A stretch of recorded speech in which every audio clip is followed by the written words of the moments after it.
Разбираш? Здравейте, приятели на канала Приятен апетит! Чао по-италиански! Ще ходиме до южната част на Италия, регион Пулия, по-точно Бари, плажове на Таранто и после ще отидем до европейската столица, която се казва Матера, заедно с Пловдив 2019 са столици на Европа. Отново екскурзия без посредници и агенции. Нека гледаме клипчето и разказваме. Самолетни билети си запазихме, които струват 180 лева общо за двамата в двете посоки. Полета от София до Бари е около 50 минути и за нула време всъщност сте на морето.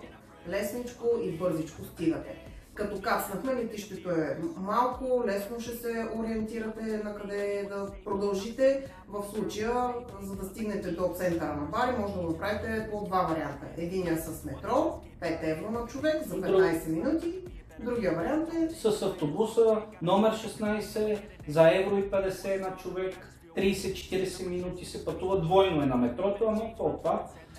Стигате до Бари Централе, което е тяхната централна гара. Оттам ще хванем по-късно влак за Таранто. А в 9:30 градусите са 30 в Бари, така че голяма жега. Тук хапваме по фокача барезе, която има доматки, маслинки, риган и много зехтинче. Вкусна е, става за закуска. Отбихме се и до плажа на Бари. Как беше? Хляб и домати. И техния най-хубав плаж. Ясъчен, хубаво е, да, много хора имаше.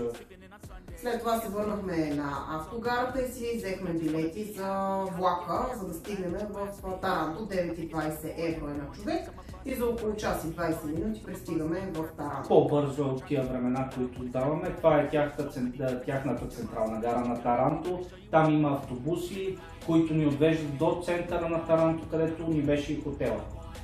Тук виждате едно фонтанче на площад Балия. Също е забележителност. Да, а пък после посетихме, разбира се, с нетърпение и плажи.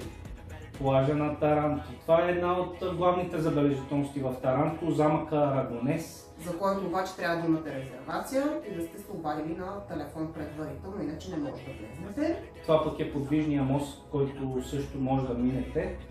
Това са останки от храма на Посейдон, две колони, които също са забележителност в Таранто. Ще минем по главната улица в Стария град, Вия Дуомо, където има много магазинчета, заведения също така, може да си купите магнитчета, тениски и така нататък. А в същото време тук какво беше, продаваха се апартаменти? На по 1 евро миналата година, 2021, са си купили 100 човека, като трябва да ги реставрирате и така нататък. Може да се запознаете с процедурата в Италия за по 1 евро апартамент. Може да си взимате. Преди малко видяхме катедралата на Таранто, а през 2026 ще са Олимпийските игри, Адриатическите Олимпийски игри, в които и България ще участва. Така, това е техния площад Гарибалди, където пиеме бира традиционна Рафо, която се произвеждала в Таранто, но вече се прави от големите производители в Рим. Тук вече сме в хотел и се гласиме да отидем на остров Сан Пиетро, за който почти няма информация как се стига. Ние открихме, трябва да отидете на пристанището, там има ферибот, който ще ви заведе, но отново трябва предварително да сте си купили билетчета и тези билетчета... Ако не ви се чака 2-4 часа, за да отидете на плаж. Да, се купуват от едно кафе. Кафене.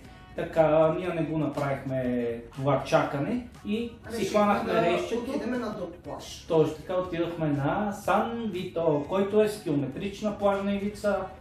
Където искате си сядате, няма до вас хора да има. Водата е горе-доле, е чиста. Приятно беше, изкарахме си много хубаво. После се върнахме и се разходихме, това е ротондата. Хапнахме, разбира се, от тяхните известни панцероти. Нещо като мекици затворени или по-скоро, може би, пици калцоне с различен пълнеж. Аз взех с моцарела и домати, а пък ти? С лют салам и моцарела и домати.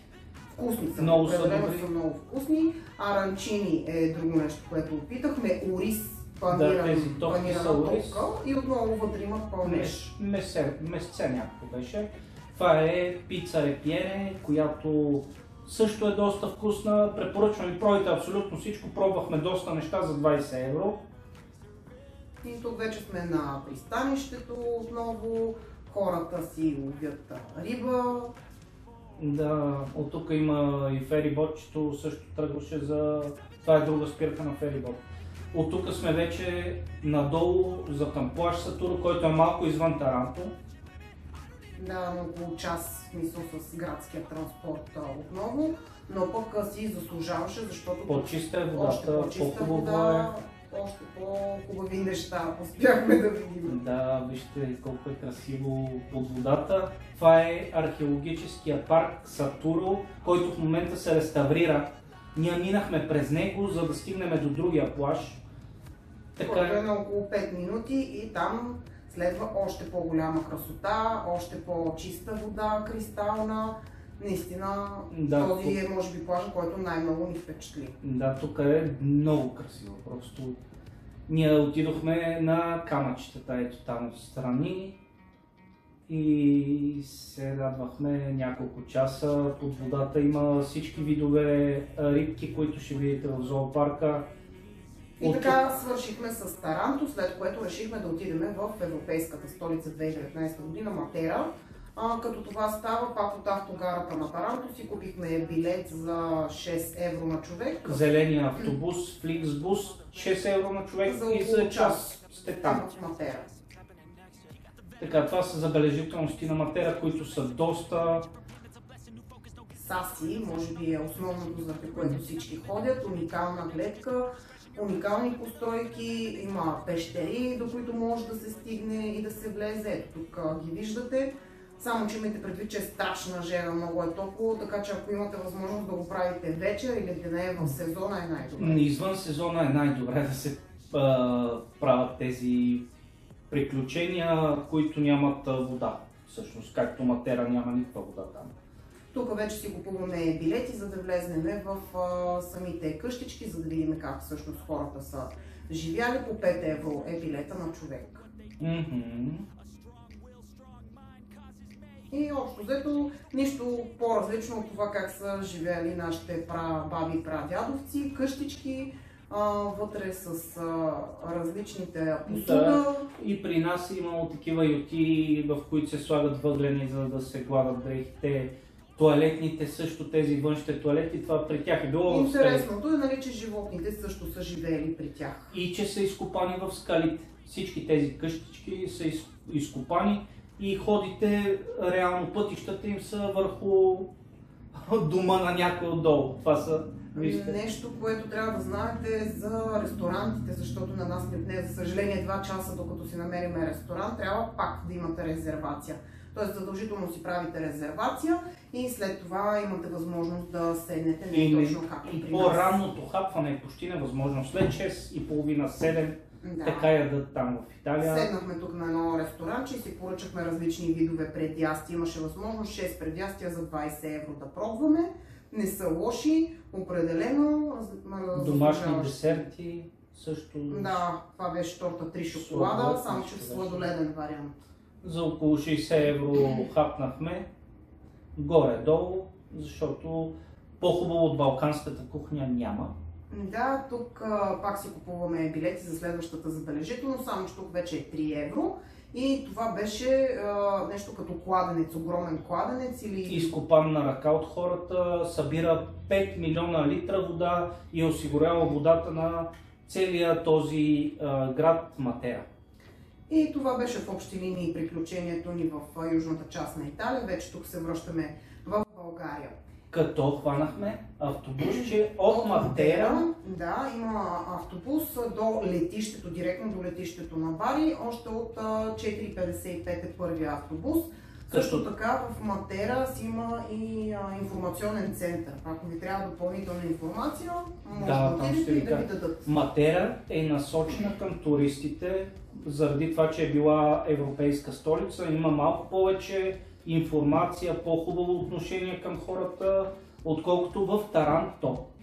Имайте предвид, че като цяло там, където бяхме, не се говори английски език, предимно си говорят италиански, само в хотелите на рецепцията говориха английски, така че... Точно, навсякъде другаде, да. Да, но иначе пък са топли хора, заговаряха ни постоянно, но просто не можехме да се разбираме. Други интересни факти, които да ви дадем, са, че няма магазинчета, както тук при нас, да си купите безалкохолно, бира и така нататък. Имат 24-часови магазинчета, които се изпълняват... И са машини. Магазинчета да. Са машини, в които трябва да имате центове евро и може да си вземете каквото искате, но... Трябва да имате и специална тяхна карта, може би, защото нашите не стават. За да си вземете неща за над 18 години. Да. Взех поне 2 пъти от италианския сладолед, потвърждавам, наистина е много хубав, така че си заслужава да го пробвате. Италианската пица, която пробвахме в Таранто, беше с висок борд. Много тънка, обаче плънката отгоре се разтичаше, така че не сме особено впечатлени, но... По българения вариант на италианските пици е много по-вкусен, за мене. Така, друго интересно и трябва много да внимавате и да пресичате с повишено внимание, защото на пешеходните пътеки не спират, точно обратното. Бибиткат, натискат клаксоните, за да ви предупредят да не пресичате, няма да ви спрат. Това май са ни впечатленията, да погледна нещо дали си пропускам за резервациите. Ви казахме, почти навсякъде трябва да имате резервация. За корабчета, фериботи, за бележителности също така. За всичко трябва да имате резервация. И пак друго интересно, че ти го каза, мисля, но все пак да го повториме, от може би 2 часа до 6 часа не работят. Не работят, да, това е уникално. Не бачка. Това беше от нас. Коментирайте, допълнете ни, ако нещо сме пропуснали, отидете, посетете го и ни кажете дали ви е харесало, дайте по един палец нагоре. Аривидерчи! Чао! 3255 опит. Добре, че не сме актьори, наистина продукциите ще фалират. Толкова лента. Добре, че вече не са на лента. Давай. На топчето, бутушчето. В Италия, бари. Здравей, Франки. Кой е сладко? Здравейте, приятели на канала Приятен апетит. Стига бе, какво правиш? Ами това беше без агенции, без посредници. Супер случайно.